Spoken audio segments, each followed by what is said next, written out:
माझ्या महाराष्ट्रातील बांधवांनो, भगिनींनो आणि मातांनो, नमस्कार. जय महाराष्ट्र. पहिल्या प्रथम आपल्याला कल्पना आहेच की आज मी आमदारकीची शपथ घेतली. त्या मुख्यमंत्री पदाला या महिनाअखेरीस 6 महिने होत आहेत. आज आमदार झालो. हे सगळं काही मी करू शकतो आणि होतो आहे हे आपल्या सर्वांच्या आशीर्वादाच्या जोरावरती आणि शुभेच्छांच्या जोरावरती. साहजिकच आहे, या निमित्ताने मला सर्व राजकीय पक्षांचे, महाविकास आघाडीतल्या सर्व नेत्यांचे, आमदारांचे आभार मानायचे आहेत. कारण एका अत्यंत कठीण अशा परिस्थितीत, म्हणजेच कोरोनाबरोबर चाललेल्या युद्धाच्या परिस्थितीमध्ये निवडणूक होऊ न देता हे सगळं काही बिनविरोधपणाने पार पाडायला सर्वांनी मदत केली. त्यांना सुद्धा मी सगळ्यांना धन्यवाद देतोय. आणि आता पुन्हा जे आपले गेले काही दिवस सुरू आहे त्या विषयावरती येतोच. 17 तारखेला पंतप्रधानांनी जो लॉकडाऊन जाहीर केला होता, दुसरा तिसरा, त्याची मुदत संपली आणि परत पुढचे 15 दिवस म्हणजे 31 मेपर्यंत संपूर्ण देश आणि साहजिकच आहे आपला महाराष्ट्रसुद्धा हा लॉकडाऊनमध्ये आहे. आता तुम्हाला कदाचित असं वाटायला लागलं असेल की मी आलो म्हणजे लॉकडाऊनच जाहीर करतोय. साहजिकच आहे, कोणालाही घरी विशेषतः कामाशिवाय डांबून ठेवणं किंवा बसवणं यासारखी मोठी शिक्षा असू शकत नाही. पण नीट समजून घ्या, मी कदाचित कोणाला आवडत असेल, कोणाला आवडत नसेल की याच्याकडे काही उत्तरच नाही आहेत. हे लॉकडाऊन किती दिवस चालणार, किती काळ लॉकडाऊनमध्ये राहणार, याला काही उत्तर आहे की नाही, हा जो काही चक्रव्यूह आहे हा आपण भेदणार आहोत की नाही, उत्तर कोणाकडेच नाही आहे. जगामध्ये कोणाकडे उत्तर नाही आहे, आपल्या देशातसुद्धा कोणाकडे उत्तर नाही आहे. आणि हे आता सगळ्यांना माहिती झालेलं आहे की जेव्हा एखाद्या युद्धात, विशेषतः ह्या युद्धामध्ये, युद्ध हे नेहमी शस्त्रांनीच लढलं जातं. इकडे आपल्याकडे शस्त्र नाही आहे. एक फक्त अंतर ठेवणं, स्वतःची काळजी घेणं आणि युद्ध जिंकणं, म्हणजे फार विचित्र आहे असे युद्ध. एकतर्फी नक्कीच नाही आहे, कारण आपण पूर्ण ताकदीने युद्ध लढतो आहोत. पण लॉकडाऊन वाढवला का? काही अंशी बरोबर आहे, काही अंशी नक्कीच बरोबर आहे. आपल्याला सर्वांना कल्पना आहे की आजही देशात, विशेषतः महाराष्ट्रामध्ये रुग्णांची संख्या वाढते आहे. मुंबईमध्ये वाढते आहे, ठाणे परिसरात वाढते आहे, पुण्यामध्ये वाढते आहे, संभाजीनगरमध्ये आहे, नाशिकमध्ये, मालेगावमध्ये आहे. या ठिकाणी रुग्णांची संख्या वाढते आहे. आणि ही रुग्णांची वाढती संख्या बघितल्यानंतर साहजिकच आहे मनात प्रश्न निर्माण होऊ शकतो, मग आपण नेमकं करतो काय आहोत, आतापर्यंत आपण केलं काय? मी गेल्याही वेळेला आपल्याला सांगितलं होतं की एक गोष्ट नक्की, की जी काळजी आपण मार्चपासून घ्यायला लागलो, जवळपास आपण कर्फ्यू, संचारबंदीपर्यंत आलो होतो आणि त्याच्यानंतर देशभरात लॉकडाऊन जाहीर केला गेला.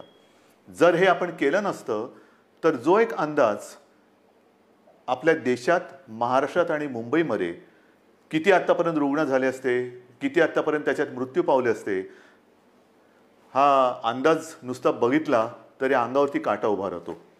आणि म्हणून मी मागेही आपल्याला म्हटलं होतं की अजूनही शृंखला आपण तोडली जरी नसली तरी एक गोष्ट नक्की, की त्याच्या वाढीवरती, गुणाकारावरती नियंत्रण आपण हे नक्की ठेवलेलं आहे. गतिरोधक म्हणून हा जो काही लॉकडाऊनचा काळ आहे त्याचा आपल्याला नक्की उपयोग झालेला आहे. मग आता किती काळ चालणार? नुसता लॉकडाऊनकडे बघून चालणार नाही.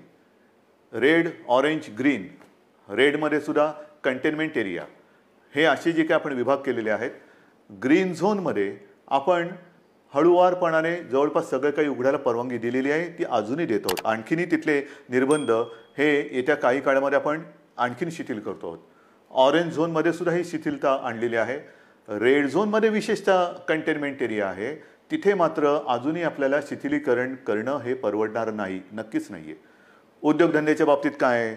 मी मुद्दामून आज आपल्यासमोर थोडीशी आकडेवारी सांगणार आहे. काय काय झालेलं आहे, किती काय केलेलं आहे. पहिल्या प्रथम आरोग्यविषयक काय झालेलं आहे, नंतर उद्योगधंद्याच्या बाबतीत काय करतो आहोत. उद्योगधंद्याच्या बाबतीमध्ये सुद्धा तुम्हाला मुद्दामून मला सांगायचं आहे की नुसतं लॉकडाऊन नाही वाढवत आहोत, आपल्याला ही तारेवरची कसरत करायची आहे आणि ती करतो आहोत. एका बाजूला सुरक्षित राहण्यासाठी लॉकडाऊन म्हणजे सगळं काही थोडक्यात बंद, आणि दुसऱ्या बाजूला हळुवारपणाने काही गोष्टी आपण उघडतो. आजपर्यंत राज्यामध्ये साधारणतः 50,000 उद्योग सुरू करायला आपण परवानगी दिलेली आहे. हा आजचा आकडा आहे. आणि ह्या 50,000 उद्योगामध्ये जवळपास साधारणतः 5-1 लाख मजूर हे काम करायला लागलेले आहेत. तसं बघितलं तर राज्यामध्ये 70,000 उद्योग सुरू करायला आपण परवानगी दिलेली आहेच, पण 50,000 उद्योग हे प्रत्यक्ष सुरू झालेले आहेत. आपल्याला कदाचित हा जो काय एक रेड झोनमधला बेल्ट आहे, म्हणजे मुंबई, पुणे आणि त्याच्या आजूबाजूचा परिसर, इथे जे आपण राहतो आहोत, किंबहुना उदाहरणतः संभाजीनगर असेल, ज्या महापालिका आहेत त्यांच्या परिसरामध्ये आपण हे निर्बंध जरा कडक ठेवलेले आहेत, म्हणून आपल्याला ते जाणवत नाही आहे. पण ह्या विभागामध्ये आपण उद्योगधंद्यांना परवानगी दिलेली आहेच, नक्की दिलेली आहे. हे करताना खास करून मला उद्योगांसाठी काही गोष्टी जाहीर करायच्या आहेत. कारण सगळीकडे आता एक ठप्प, म्हणजे ज्याला आपण म्हणतो ना, पॉजचं बटन दाबले गेले. जगच असं पॉज झालेलं आहे. सगळं ठप्प, काहीच होत नाही आहे. इकडची गाडी तिकडे होत नाही आहे. असं वातावरण असताना उद्या जे काय आपल्याला एक भरारी घ्यायची आहे, नक्की घ्यायची भरारी घेणारच, कोणत्याही परिस्थितीत घेणार. तिकडे अजिबात मागे पुढे बघणार नाही. खरं म्हटलं तर आपल्या सरकारला आता 6 महिने होत आहेत. नवीन सरकार असताना नवीन स्वप्न आहेत आपली. आपण एक अर्थसंकल्प जाहीर केला काय, त्याच्यात नवीन गोष्टी जाहीर केल्या काय, आणि त्या अंमलबजावणीला सुरुवात करण्याच्या आधीच आपल्याला या संकटाला सामोरं जावं लागतं. ह्या ज्या काही सगळ्या आपल्या योजना आहेत, या योजना कोणत्याही परिस्थितीत आपण अंमलात आणणार म्हणजे आणणारच. त्या एका हिमतीने आपण पुढे जातो आहोत. परंतु नवीन उद्योग येण्यासाठी एक वेगळी स्पर्धा आहे. कोण काय करते, कोण काय आणखीन सुविधा देते. महाराष्ट्रापुरतं बोलायचं झालं तर आज आपण महाराष्ट्रामध्ये जवळपास 40,000 एकरपेक्षा जास्त जमीन ही नवीन उद्योगधंद्यासाठी राखून ठेवत आहोत. 40,000 एकरपेक्षा जास्त. त्याचप्रमाणे नवीन उद्योजक जे येणार आहेत, नवीन उद्योग जे परदेशातून येतील, किंवा आपले काही उद्योजक आपले नवीन लोक काही नवीन उद्योग सुरू करू इच्छित असतील, ग्रीन इंडस्ट्रीज ज्याला आपण म्हणतो, म्हणजे प्रदूषण न करणाऱ्या इंडस्ट्रीज किंवा उद्योग, त्यांच्यासाठी सुरू करताना कोणत्याही अटीतटी त्यांना आपण ठेवणार नाही. परवानगीशिवाय तुम्ही उद्योग सुरू करा.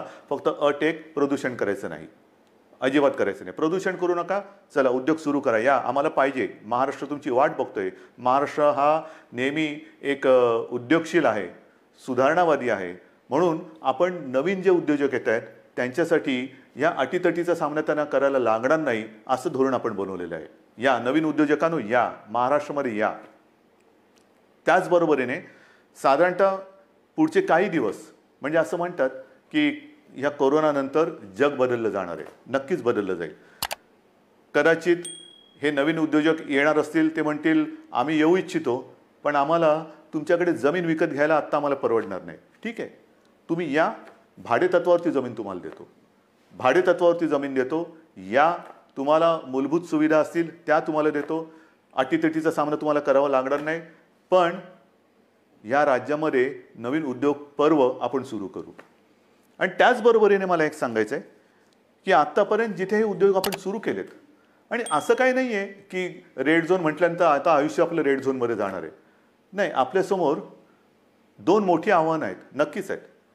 एक म्हणजे जिथे या कोरोनाचा प्रादुर्भाव नाही असा ग्रीन झोन, तो ग्रीन झोन हा आपल्याला कोरोना विरहित ठेवायचा आहे. हे मोठं आव्हान आहे. तिकडे एक सुद्धा रुग्ण ग्रीन झोनमध्ये आपल्याला आता येऊ द्यायचं नाही. किंबहुना नवीन केस तिकडे आता आपल्याला तयार आपण काय असं घर बसल्या कोविड तयार करत नाही, पण होऊ द्यायची नाही आहे. त्याच्यामुळे ग्रीन झोन हा ग्रीन झोन म्हणून मेंटेन करणं, आणि रेड झोन जो आहे तो रेड झोन हा लवकरात लवकर ग्रीन झोनमध्ये त्याचं रूपांतर करणं. म्हणजे रेड झोनसुद्धा आपल्याला हळूहळू हा ग्रीन झोनमध्ये आणायचा आहे. आणि म्हणून जिथे जिथे ग्रीन झोनमध्ये आपण उद्योगधंद्यांना परवानगी दिलेली आहे, अनेक ठिकाणी आपण बघतो आहोत की कामगारांची आता उणीव आहे. कामगार हे बरेचसे परराज्यातले निघून गेलेले आहेत. मला खास करून माझ्या महाराष्ट्राच्या भूमिपुत्रांना सांगायचं आहे, जसं आजपर्यंत तुम्ही महाराष्ट्रासाठी, महाराष्ट्र सुरक्षित ठेवण्यासाठी सरकारचं ऐकलत, घरामध्ये राहा, सुरक्षित राहा, ही एक आपली त्याच्यातले एक घोषवाक्य होतं. आतापर्यंत तुम्ही घरात बसलात आणि महाराष्ट्र वाचवलात. आता जिथे जिथे ग्रीन झोन आहे, तुम्ही एका आत्मनिश्चयाने बाहेर पडलं पाहिजे की मी माझा महाराष्ट्र पुन्हा एकदा उभा करणार. मी जसा महाराष्ट्र वाचवलेला आहे, मी म्हणजे तुम्ही, मी एकटा नाही, तुम्ही. महाराष्ट्र आजपर्यंत आम्ही सुरक्षित ठेवला. या कोविडच्या प्रादुर्भावापासून हा जो ग्रीन झोन आहे तो सुरक्षित ठेवला. आता या ग्रीन झोनमध्ये जे उद्योग सुरू झालेले आहेत त्या उद्योगांना जर मनुष्यबळ कमी पडत असेल तर माझा महाराष्ट्र हा अगदी मोदीजींच्या भाषेत आत्मनिर्भर करण्यासाठी मी स्वतःहून आता पुढे येत आहे. या पुढे या. जे उद्योग आहेत, उद्योग सुरू झालेत, त्यातली ही संधी आहे. ही संधी तुम्ही घ्या. संधी वाया दवडू नका. या सगळेजण समोर या. उद्योग सुरू करू आपण. महाराष्ट्र उभा करू आपण. एक जगासमोर एक उदाहरण ठेवू की हा महाराष्ट्र खरंच लढवय्यांचा आहे. हा संकटाला भीत नाही. संकटामध्ये सुद्धा मर्दासारखा सामोर जातो. तो हा शिवरायाचा महाराष्ट्र आहे. म्हणून मला जे ग्रीन झोनमध्ये आहेत आणि जिथे जिथे उद्योगधंदे सुरू झालेत पण मनुष्यबळ कमी पडत असेल तिथे मला आज भूमिपुत्रांची गरज आहे. भूमिपुत्रांनो पुढे या. ही आपली भूमी आहे, आपला महाराष्ट्र आहे. पुढे येऊन आपला महाराष्ट्र हा आपल्या पायावरती आपण उभा करू. हा निश्चय फार महत्त्वाचा आहे. हे उद्योगधंद्याचं झाल्यानंतर महत्त्वाचा मुद्दा काय आहे की आरोग्यविषयक काय. कारण अजूनही जे काही जणांना असं वाटतंय की हे एक अशीच भीती आहे, फ्लू काय, सर्दी आहे, खोकला आहे, होतो जातो, आजपर्यंत काय कोणाला झालं नाही. झालं ना. पण विशेष म्हणजे आत्तापर्यंतचा जो फ्लूचा एक भाग आहे त्याच्यात सुद्धा जसं स्वाईन फ्लू एक आहे त्याला औषध आलेलं आहे. पण ह्या कोरोनावरती अजूनही औषध आलेलं नाही. तोच एक मोठा धोका आहे. मी उगाच तुम्हाला आकडे सांगून काय घाबरवण्याची माझी इच्छा नाही, अजिबात नाही आहे. तुम्हाला भीती घालण्यासाठी मी आलेलो नाही आहे. पण मुंबईमध्ये जेव्हा आपण सुरुवात केली त्यावेळेला जी परिस्थिती होती ती परिस्थिती बघितल्यानंतर आजची जी परिस्थिती आहे, आपण काय काय आरोग्य सुविधा केलेल्या आहेत. तुम्हाला कल्पना असेल, गेल्याही वेळेला मी बोललो होतो आणि आज संध्याकाळी मी जाऊन आलो. मी होतो, उपमुख्यमंत्री होते, बाळासाहेब थोरात होते, एकनाथ शिंदे होते, आदित्य पण होता बरोबर, आपले मुख्य सचिव होते, महापालिका आयुक्त होते आणि विशेष म्हणजे तिथे आपले आर.ए. राजीव जे MMRDA म्हणजे मुंबईतली मेट्रोचं काम आता जे अत्यंत चांगल्या पद्धतीने पुढे नेत आहेत, त्यांनी गेल्या 10-12 दिवसामध्ये ही सुविधा मुंबईकरांसाठी तिकडे उभारलेली आहे. आज तिकडे जवळपास 1000 बेड्सचं एक चांगलं कोविड केअर सेंटर हे आपण उभं केलेलं आहे. येत्या 1-2 दिवसात त्याचा वापर सुरू होईल. मुंबईमध्ये ठिकठिकाणी, मी मुंबईपुरतं बोलतो, मुंबईमध्ये नंतरचं पुढचं मी बोलणारच आहे, पण मुंबईमध्ये ठिकठिकाणी म्हणजे असं बांद्रा कुर्ला कॉम्प्लेक्स संकुल आहे तिथे आणखीन 1000 बेड्स वाढवतो आहोत. गोरेगावचं एक्झिबिशन ग्राउंड आहे तिकडे वाढवतो आहोत.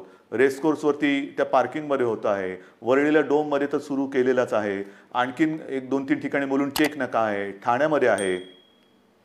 हे आता नुसतं कोविड केअर सेंटर म्हणून नाही राहणार. या सगळ्या जम्बो फॅसिलिटी ज्याला म्हणतो, या जम्बो फॅसिलिटीमध्ये जे आवश्यक लागतं ते तिकडे आपण करणार आहोत. म्हणजे विशेषतः सगळ्यांनाच काही व्हेंटिलेटरची आवश्यकता लागत नाही, पण अनेक जणांना ऑक्सिजनची आवश्यकता लागते. म्हणून ह्या सगळ्या सुविधांमध्ये ऑक्सिजनची सुविधा असणाऱ्या बेड्स हे आपण जास्तीत जास्त करतो आहोत. त्याचप्रमाणे काही ठिकाणी आपण अतिदक्षता विभागात म्हणजे ICU बेड्स हे सुद्धा उपलब्ध करत आहोत. ICU बेड्स म्हणजे हॉस्पिटलमध्ये तर आपण ते वाढवतोच आहोत, पण हॉस्पिटलच्या बाहेर ही जी काय आपण रुग्णसेवा किंवा सेंटर्स उभी करतो त्याच्यामध्ये सुद्धा ICU बेड्सची सोय आपण करतो आहोत. कदाचित ही काय अभिमानाची गोष्ट नाही, पण समाधानाची नक्की आहे की इतरत्र कुठेही नसेल अशी आरोग्य सुविधा आपण इथे निर्माण केलेली आहे आणि ती आरोग्य सुविधा आणखीन आपण पुढे वाढवत नेत आहोत. महाराष्ट्रामध्ये बोलायचं झालं तर महाराष्ट्रात आज मी आकडे घेऊनच बोलतोय, साधारणतः 1484 कोविड केअर सेंटर्स आहेत. 2,48,000 बेड वगैरे आहे, पण साधारणतः 2.5 लाख रुग्णशय्या ह्या आयसोलेशन म्हणजे ऑक्सिजनसह ह्या आज महाराष्ट्रामध्ये आपण उपलब्ध करत आहोत. 2.5 लाखाच्या आसपास. आज एक गोष्ट साहजिकच आहे, हे संकट एवढं मोठं आहे की काही वेळेला असं वाटतं की रुग्णांना बेड मिळत नाही आहे. याचं कारण रुग्णांची थोडीशी संख्या ही वाढती अशी वाटत असली तरी देखील आज आपण स्वयंपूर्ण होण्यासाठी किंबहुना पुढच्या महिन्यात साधारणतः किती रुग्ण होऊ शकतील ह्याची एक दक्षता घेऊन आपण ही सुविधा वाढवतो. डॉक्टर्स येत आहेत, नर्सेस येत आहेत. मध्यंतरी मी आपल्याला माहिती आहे कोविड योद्धा म्हणून सगळ्यांना एक आवाहन केलं होतं. त्याच्यात सुद्धा काही हजार लोक म्हणजे महिला पुरुष हे मदतीसाठी धावून आलेले आहेत. मला अजूनही पाहिजेत, अजूनही पाहिजेत. ह्याचं कारण का?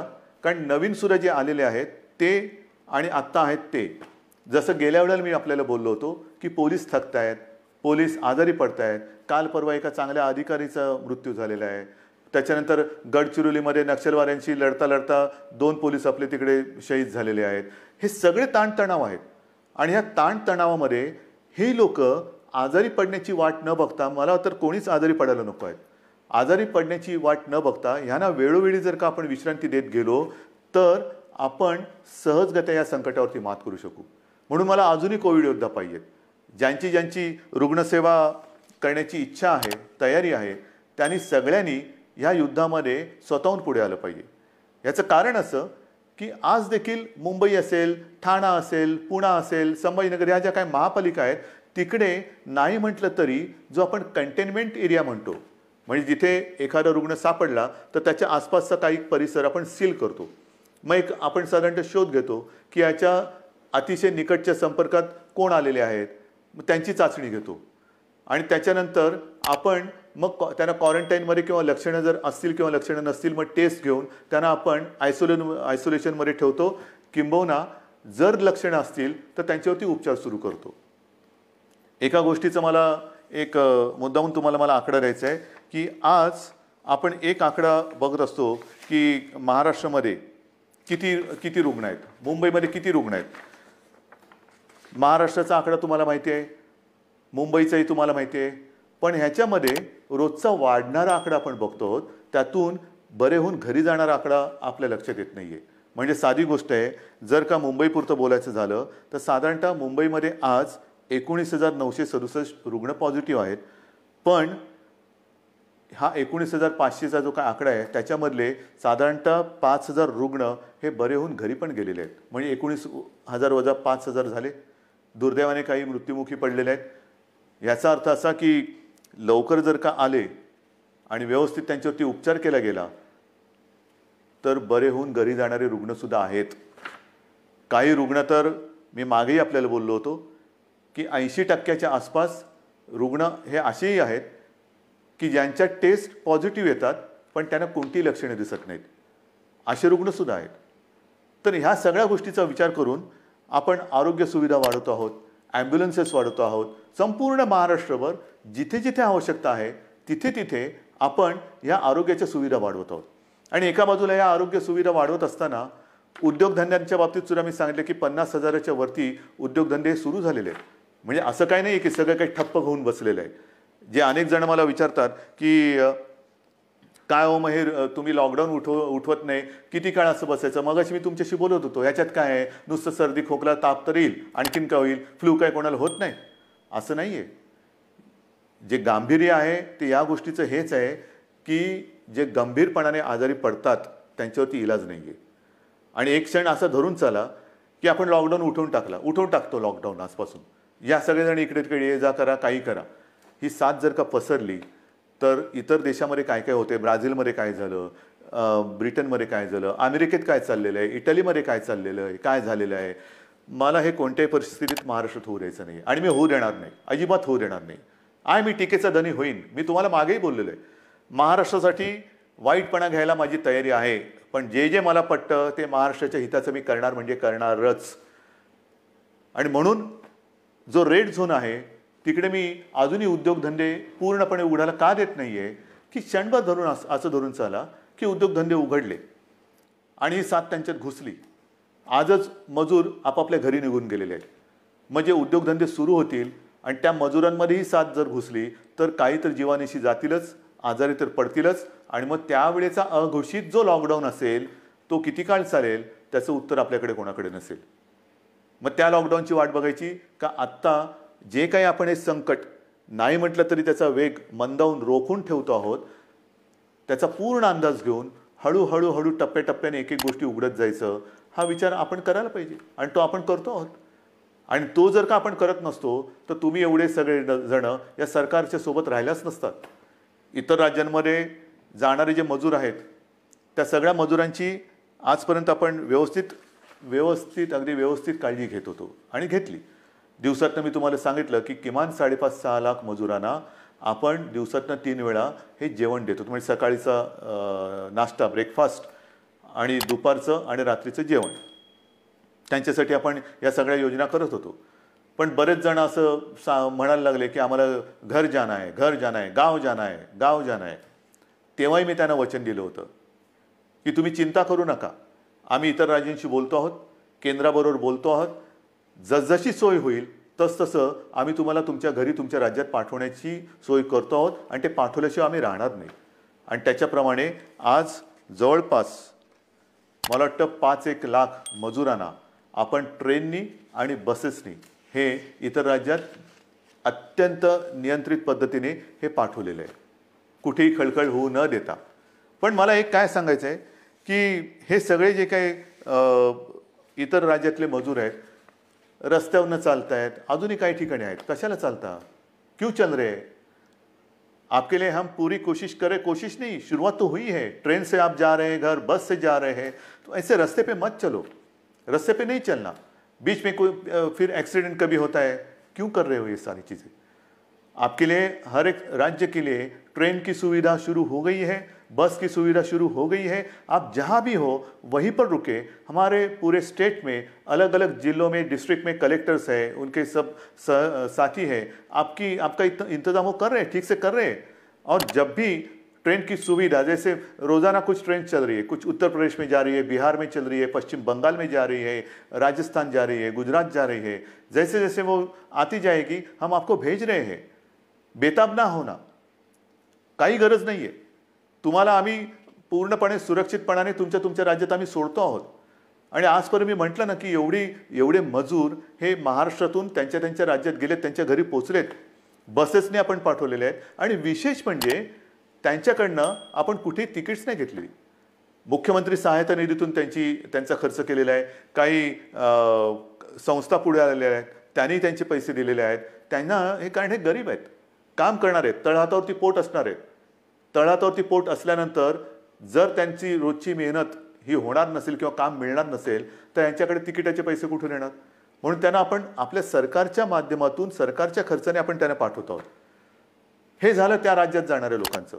मग आता मी येतो माझ्या आपल्या राज्यातल्या लोकांकडे. मुंबई म्हटल्यानंतर साहजिकच आहे कोकण आणि पश्चिम महाराष्ट्र इथे राहणारे लोक खूप आहेत. तेही मागे लागलेत. हे काय तुम्ही त्या राज्यातल्या लोकांना पाठवता, आम्ही काय केलंय, आम्हाला कधी घरी पाठवणार? अरे तुम्ही तर आपले आहात. आजपर्यंत तुम्ही सहकार्य केलेलं आहे, तुम्हालाही हळूहळू मी पाठवतो घरी. पण आज थोडे अस्वस्थ नका होऊ. कारण आजपर्यंत कोकण म्हटल्यानंतर मला माहिती आहे हा आंब्याचा सीझन, काजूचा सीझन, सगळा एक कोकण म्हणजे गंमत असते. ह्या मोसममध्ये कोकणात जाणं फणस आहे, मजा असते.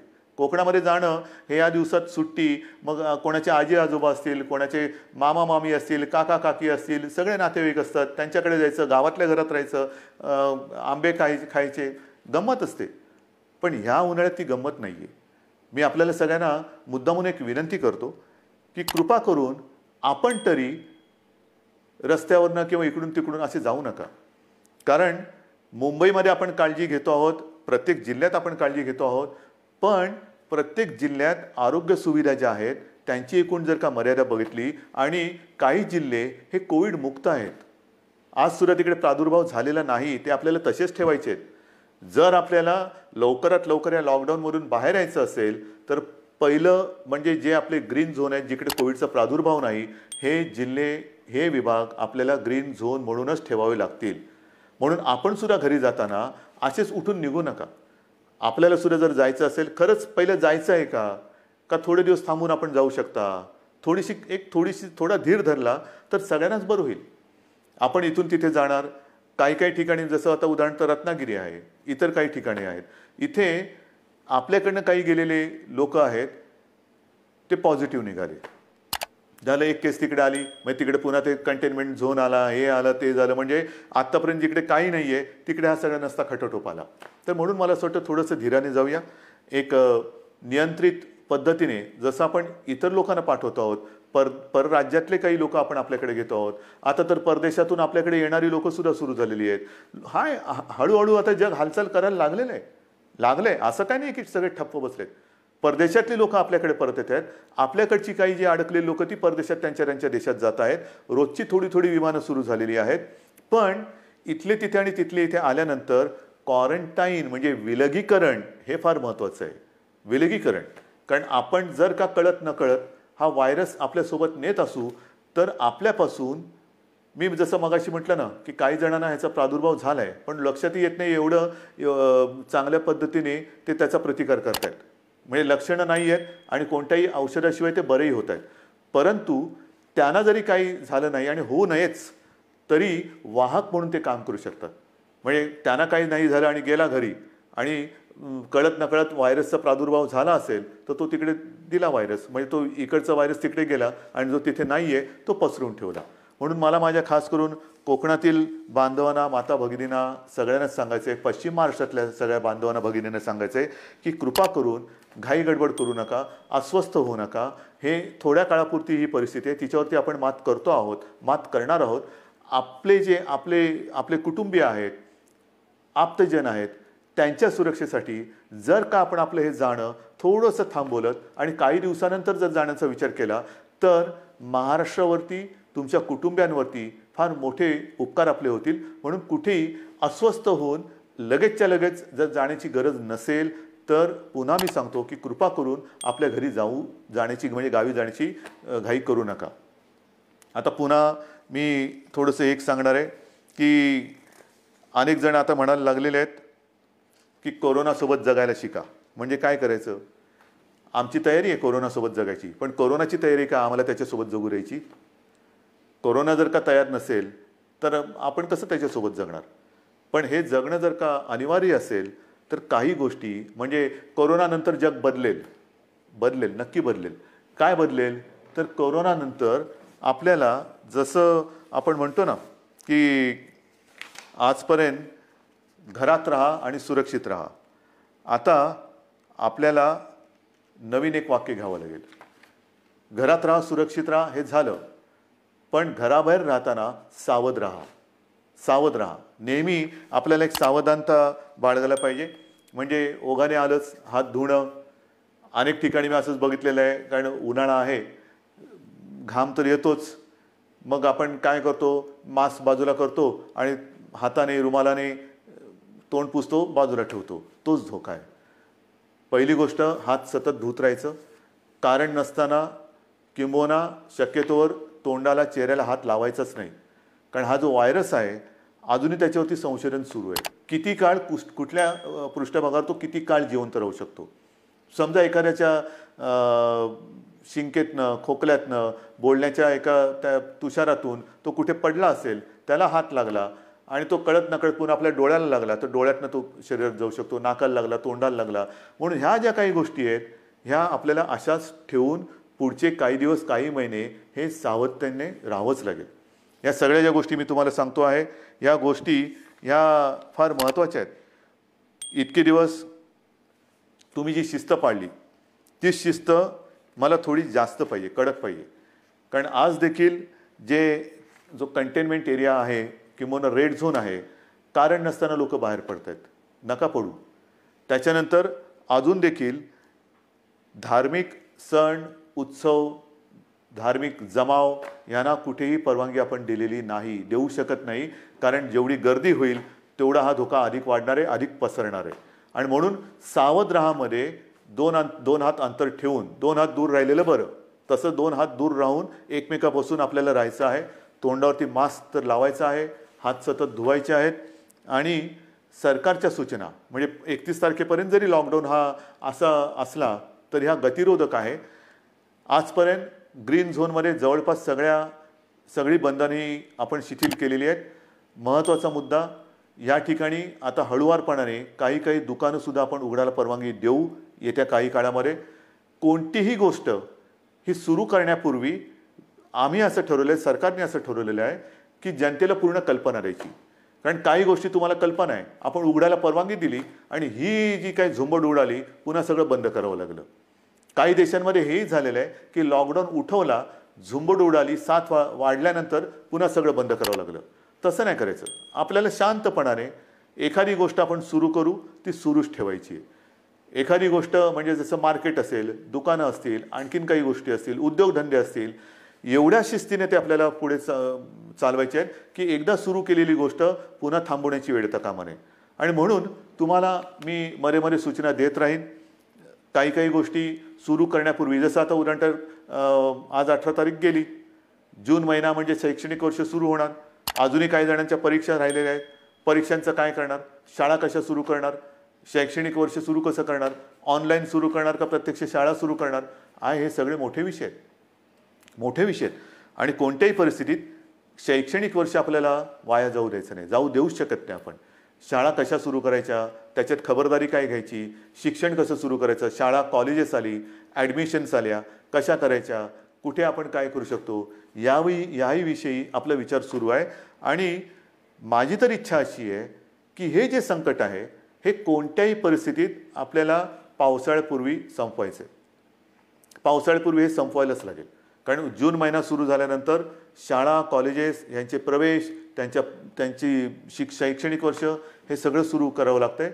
आणि या सगळ्याचा विचार करता मला असं वाटतं, जो वेग मी तुम्हाला मगाशीच सांगितलं, मी आकडे माझ्याकडे आहेत, साधारणतः मे किंबहुना एप्रिल शेवटापर्यंत महाराष्ट्रामध्ये काय रुग्णसंख्या झाली असती, ही संख्या जर का आपण बघितली असती तर थरकाप उडाला असता. मे मध्यामध्ये काय संख्या होऊ शकली असती, काय संख्या होऊ शकते, मे एंडला काय होऊ शकते, हे जे आकडे आपल्यासमोर शक्यता म्हणून येत होते किंवा येत आहेत, ते बघितल्यानंतर हे थरकाप उडवणारे आकडे. पण तिथपर्यंत आपण पोचलो नाही आणि तुम्हाला मी पोचू देणार नाही, अजिबात देणार नाही. जोपर्यंत तुमचा आणि माझा विश्वासाचा धागा हा मजबूत आहे, तोपर्यंत मला खात्री आहे, नवे माझ्यात आत्मविश्वास आहे की हे संकट आपण नुसतं दूरच नाही तर परतून लावल्याशिवाय राहणार नाही. आणि म्हणून मला असं वाटतं, मलाही काही आनंद होत नाही, अजिबात होत नाही की मुख्यमंत्री झालो आणि हे बंद ते बंद ते बंद. म्हणजे पूर्वी मुंबई बंद, भारत बंद आपण करत होतोच, पण हे अशा पद्धतीने नाही. हा बंद कोणालाच परवडणार नाही. आता आपल्याला सगळं पुन्हा एकदा जनजीवन हे रुळावरती आणायचं आहे. जनजीवन हे पुन्हा आपल्याला सहजतेने जगायला सुरुवात करायची. पण ह्याची एक आता अशी शक्यता नव्हे, खात्री वाटते की हे जनजीवन पूर्ण सुरळीत व्हायला काही काळ हा जावा लागणार. जेवढी स्वयंशिस्त आपण अधिक पाळू, तेवढे लवकर आपण ह्या बंधनातून मुक्त होऊ. जेवढी लवकर आपण ह्या कोरोनाची साखळी तोडण्यात यशस्वी होऊ, तेवढं लवकर आपण सगळे बंधनमुक्त होऊ.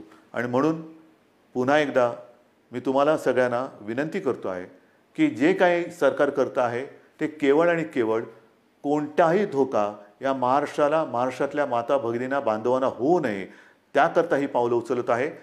साहजिक आहे, तुम्ही अस्वस्थ आहात, तुम्ही बेचैन आहात, कधी हे उघडणार हा प्रश्न जसा तुम्हाला आहे तसाच तो सर्वांना पडलेला आहे.